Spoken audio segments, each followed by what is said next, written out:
now that we've opened up the Tinyfarm and looked at what's inside and are more or less ready to start experiments, we're going to proceed with one very, very important step, which is to connect the device to the school's Wi-Fi network. And the reason why it has to be connected to the Wi-Fi network is to be able to receive commands from the students, programs to run, and to output data points, which are then chartable. What we're going to use is we're going to use the screen on the device, which is at any given time showing the connection status.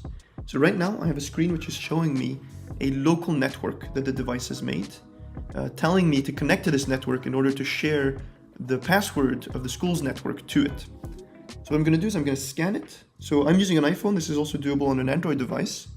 And I'm going to connect to the local network it's offering me to connect to.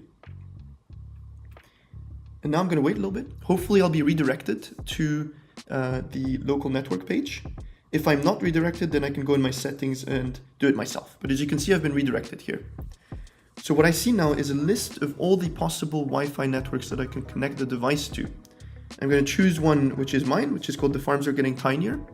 And I'm going to put the password of the network in here. Now, of course, this would be with the credentials of your specific school's network. And if it's a very special network with special parameters, please click the Advanced Configuration button below. I'm going to press Save here. It's totally normal that there's a little error which pops up. And I see on the screen of the Tinyfarm that it's attempting to connect. So that's showing the Tinyfarm logo. And now we're going to wait and hopefully we're going to see the device come online in just a little bit.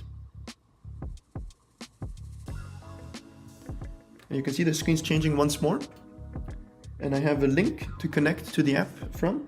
I have the little name of my device. Each device will have its own name and a PIN code. What this tells me is that the device has successfully come online, and in a few minutes I'll be able to connect to it from the browser application.